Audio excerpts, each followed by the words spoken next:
하나님의 말씀 시편 107편 말씀입니다.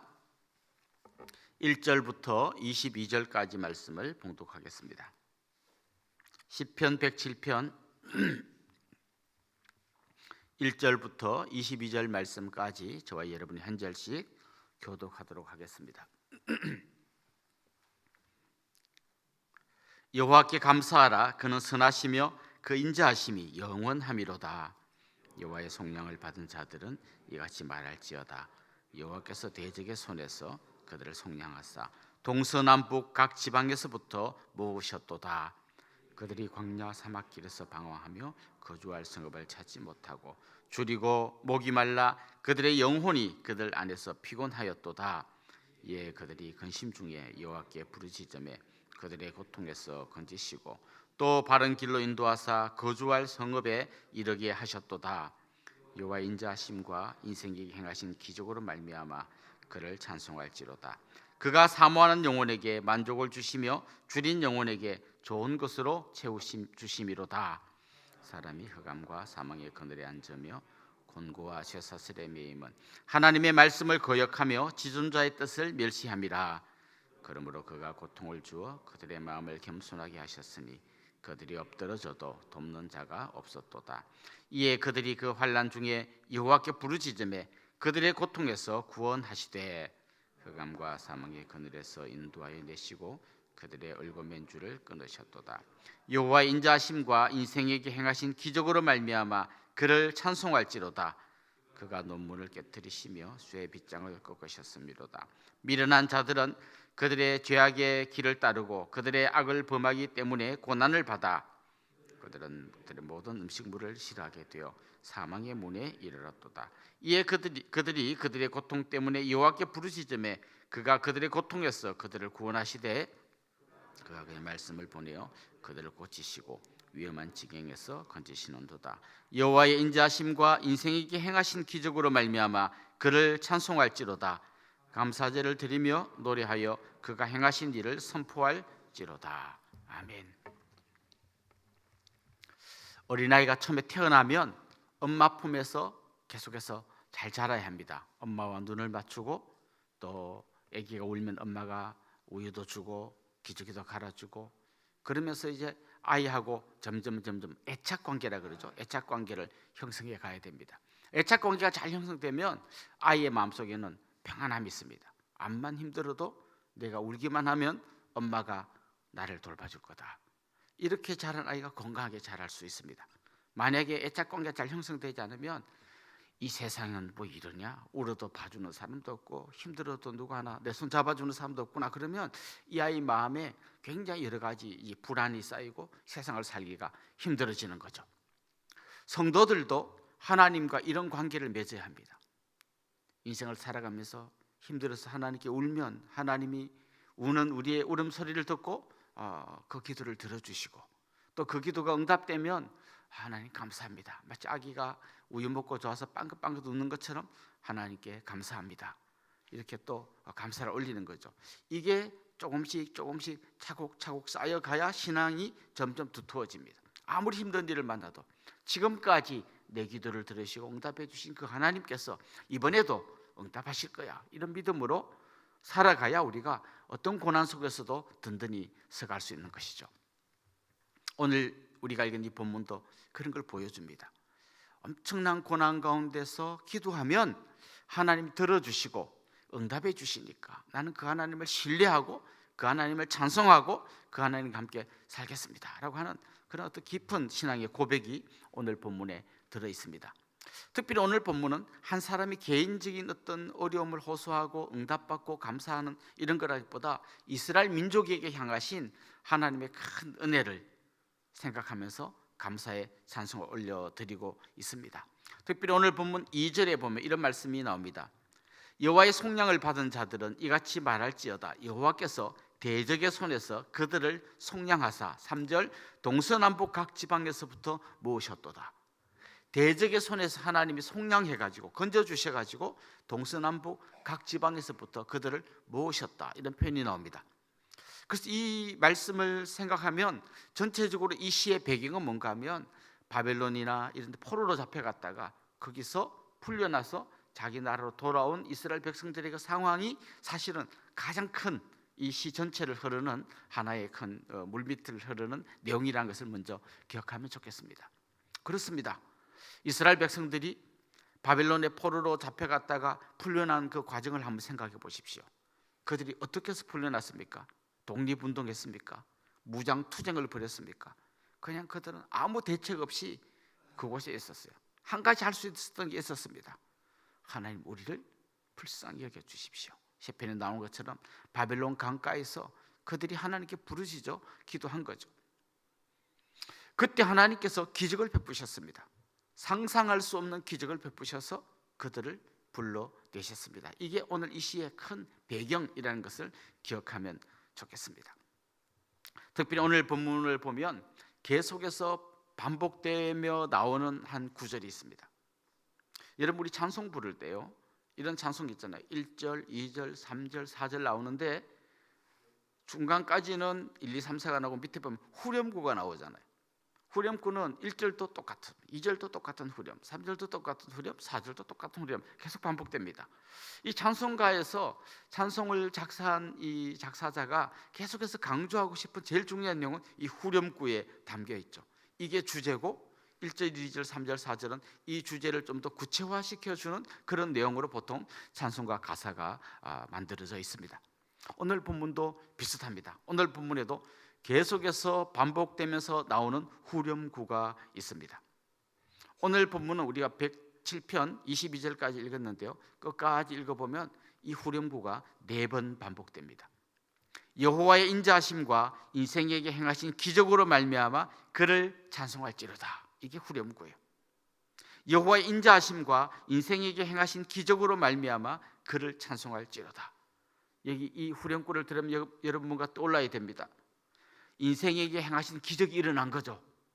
그리고 그 기적 때문에 이 시인은 그 하나님께 찬송할지로다 하면서 이 시를 계속 이어가고 있습니다.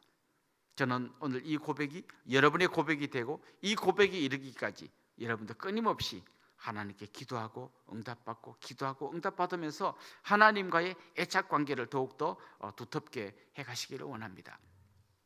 자, 이 본문 방금 제가 말씀드린 이 후렴구를 잘 보면요, 하나님 기적을 행하셨어요. 근데 왜 행하셨을까요? 그 앞에 중요한 단서가 있습니다. 여호와의 인자하심 때문이에요. 자, 엄마가 왜 아이가 울면 우유를 줍니까? 왜 기저귀를 갈아줍니까? 이 아이를 너무 사랑하는 거죠. 그 사랑 때문에 하는 거죠. 만약에 엄마가 뭐 여러 가지 상황 때문에 이 아이를 사랑하는 마음이 조금 더 없다, 울거나 말거나 쳐다보지도 않을 거예요. 자기가 힘드니까. 하나님은 인자하신 분이기 때문에 우리가 하나님께 기도할 때 기적을 행하시는 거예요. 그렇다면 이 인자하심이란 말이 어떤 걸까요? 우리는 인자하심 그러면 그냥 허허 웃는 아저씨의 어떤 그런 이미지를 떠올립니다만, 이 인자라는 단어는 굉장히 심오한 단어예요. 이 구약을 꿰뚫는 굉장히 중요한 어떤 단어인데요, 인자, 사랑, 자비, 인애 뭐 이런 다양한 단어로 번역을 합니다. 왜냐하면 이 다양한 단어의 의미를 다 합쳐야 그래야 좀 인자하고 좀 가까워지는 거예요. 여러분도 가끔씩 들어보셨을 텐데 헤세드라고 하는 단어입니다. 이 헤세드라고 하는 이 단어, 인자, 사랑, 자비, 인애, 이 단어는요, 제일 중요한 개념이 언약에 기초한 사랑, 자비, 인애, 인자예요. 언약. 여러분 부부가 결혼하지 않습니까? 결혼할 때 쭉 결혼식 순서가 있는데 저는 그 결혼식 순서에서 제일 중요한 시간이 서약, 언약하는 시간이라 생각해요.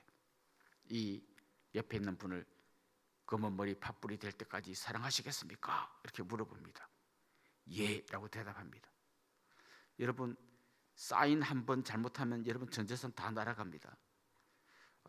결혼식 때 서약 그거 잘못하면 여러분 인생이 다 날아갑니다. 아무리 문제 많은 사람에도 내가 사랑하시겠습니까? 예 했다면 이제 두 사람 중에 한 명이 죽을 때까지 이 예라고 내가 사인했잖아요. 이 남자를, 이 여자를 사랑하겠다고 그 언약을 끝까지 지키는 게 결혼 생활이에요. 아프거나 건강할 때나 부유할 때나 가난할 때나 그냥 끝까지 지키는 게 결혼 생활이에요. 이게 언약이거든요. 그런데 인간들은 이 언약을 자꾸 깨잖아요. 하나님은 언약에 신실하신 분입니다. 하나님은 우리를 향한 사랑으로 내가 너희를 사랑한다, 끝까지 책임지겠다, 너희들은 내 아들이고 내 딸이다 언약을 맺었으면 하나님 절대로 이 언약을 깨지 않습니다. 중간에 우리가 하나님 손을 놓아도 하나님 절대 우리 손을 놓지 않습니다.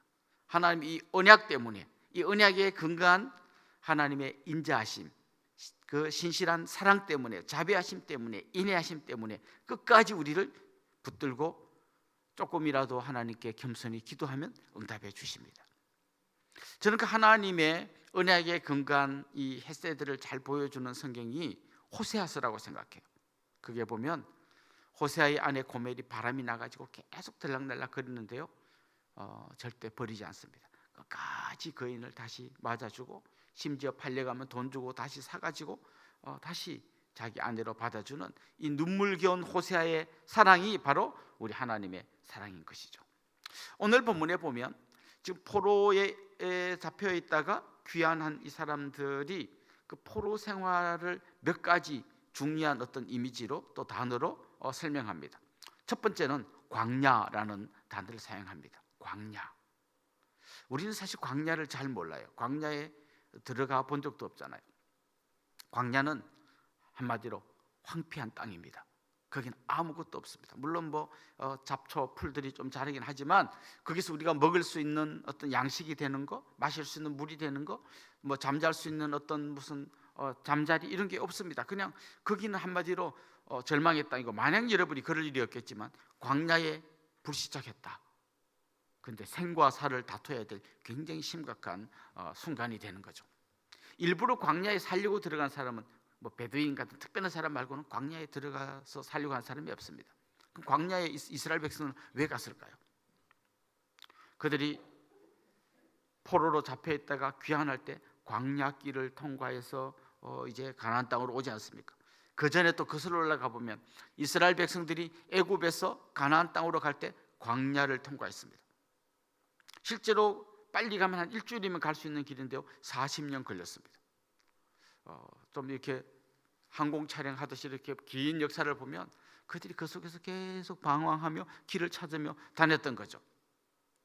그런데 광야에 들어가면 길을 알 수 없습니다. 어디가 어느 쪽이고 어디로 가야 되는지 알 수 없습니다. 먹을 것도 없죠, 입을 것도 없죠, 덥죠, 춥죠. 거기서 길을 잃고 방황할 때 하나님께서 길을 보여주셔서 하나님이 예비한 성읍으로 갈 수 있도록 인도해 주셨다, 이렇게 지금 신이 이야기합니다. 그렇게 인도해 주신 하나님, 그의 선하심 때문에 우리에게 놀라운 기적을 베푸신 하나님, 그 하나님을 찬송할지로다 라는 게 오늘 본문의 첫 번째 나오는 중요한 주제입니다. 광야 가운데 응답하시는 하나님.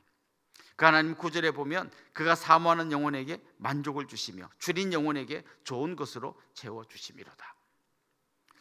여러분 삶의 인생 가운데서 지금 내가 가고 있는 여기가 광야 같다, 답도 없고 어디로 가야 될지도 모르겠고 나는 이제 어쩌면 좋으냐, 아마 이런 광야 같은 상황을 맞을 때가 있을 겁니다. 갑자기 실직해가지고 이제 어디 직장에 가야 되나, 우리 가족을 어떻게 먹여 살려야 되나, 진짜 앞이 안 보일 때가 있습니다. 그때 오늘 본문이 이야기한 것처럼 하나님 앞에 나가서 기도하십시오. 신실하신 그 하나님께 부르짖으십시오. 그때 하나님은 귀를 기울이시고 우리와 맺으신 그 언약 때문에 하나님의 그 선하심으로, 신실하심으로, 하나님의 그 인자하심으로 우리의 기도에 반드시 응답해 주실 줄 믿습니다. 특별히 하나님께 나아가는 길을 잃고 방황하는 우리에게 하나님 이미 가장 좋은 길을 보여주셨는데 그 길이 바로 예수 그리스도이십니다. 내가 곧 그 길이요 진리요 생명이다 말씀하신 그 주님만이 우리를 인생의 가장 궁극적인 광야에서부터 구원해 주실 유일한 길이 될 줄로 믿습니다. 두 번째로 오늘 본문에서 이야기하는 하나의 이미지는 흑암입니다. 흑암, 깜깜함이죠. 오늘 본문의 다른 표현으로 사망의 그늘이라는 표현을 썼습니다. 이 죽음의 그림자라고 이야기할 수 있는 이 흑암 속에서 그들은 고통했습니다.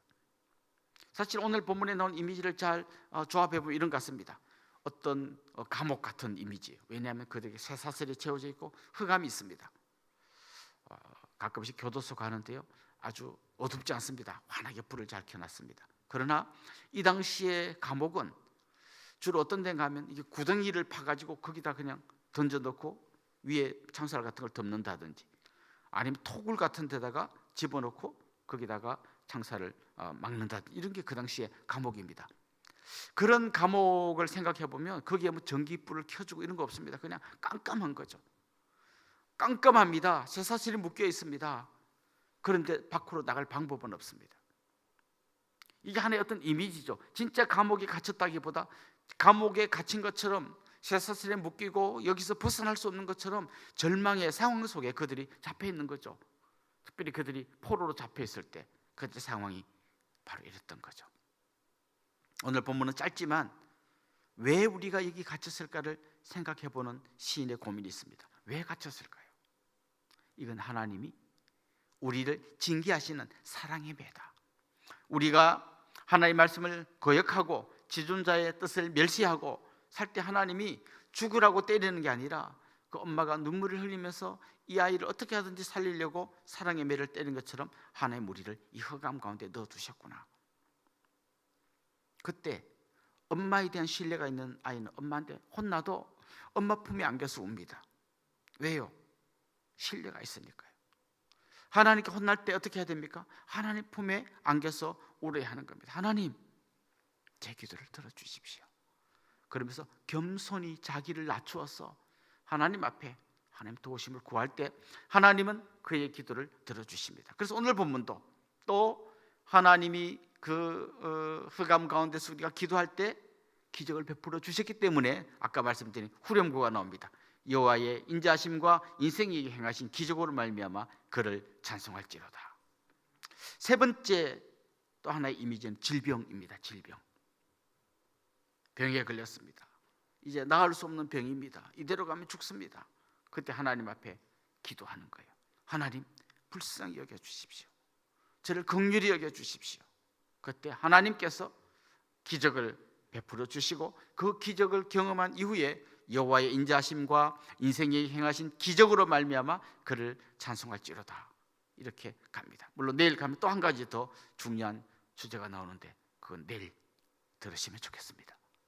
자, 여러분, 오늘 이 말씀을 한번 잘 기억해 보십시오. 어떤 하나의 일정한 패턴이 있습니다. 고난을 겪습니다. 그 고난 가운데 겸손하게 하나님께 기도합니다. 기도하면 하나님은 헷세대에 근거한 그 인자하심으로, 그 자비하심으로 그 기도를 들으시고 응답해 주십니다. 그 다음이 뭡니까? 그 하나님을 찬송합니다. 좀 요약하면 이렇게 요약할 수 있습니다. 고난 중에 있습니까? 기도하십시오. 그 고난 중에서 기도할 때 응답 체험하셨습니까? 찬송하십시오. 그래서 사실 성도의 인생은 기도와 찬송이라는 이 두 날개로 계속 날아가게 되어 있습니다. 오늘 본문에 나오는 광야, 흑암, 질병, 여러분에게 뭐 비슷한 어떤 이미지로 설명할 수 있는 어려운 점들이 있습니까? 하나님 앞에 기도하십시오. 길이 안 보일 때 기도하십시오. 질병 가운데서 기도하십시오. 인생이 깜깜하고 여기서 벗어날 방법이 없을 것 같은 그때 기도하십시오. 그때 하나님은 여호와의 선하심 때문에 기적을 베푸실 것입니다. 그때 여러분은 하나님을 찬양하며 또 하나님 품에서 더 기쁨을 누릴 수 있기를 주님의 이름으로 축원합니다. 우리 말씀을 생각하면서 기도할 텐데 제가 먼저 기도하겠습니다. 하나님 아버지, 감사합니다. 인생에게 닥친 수많은 어려움들이 있습니다. 광야, 흑암, 질병, 이 수많은 어려움들 가운데서 우리 하나님을 기억하며 하나님의 선하심을 의지하여 기도하기를 간절히 원합니다. 오늘 이 아침에도 자신의 여러 가지 문제를 놓고 기도하는 분들이 있습니다. 길을 알지 못하여 광야 가운데 방황하며 기도하는 분들이 있습니다. 이 상황에서 벗어날 수 없어 흑암 가운데 부르짖는 분들이 있습니다. 하나님, 질병 가운데서 눈물로 하나님께 기도하는 성도님들이 있습니다. 이 기도를 들으시고 응답하여 주시옵소서. 하나님 아버지, 오늘도 사랑하는 성도님들이 그 기도에 응답받을 뿐만 아니라 그 응답을 감사하며 찬송하는 자리까지 갈 수 있도록 은혜 위에 은혜를 더하여 주시옵소서. 감사하고 예수님의 이름으로 기도드리옵나이다. 아멘.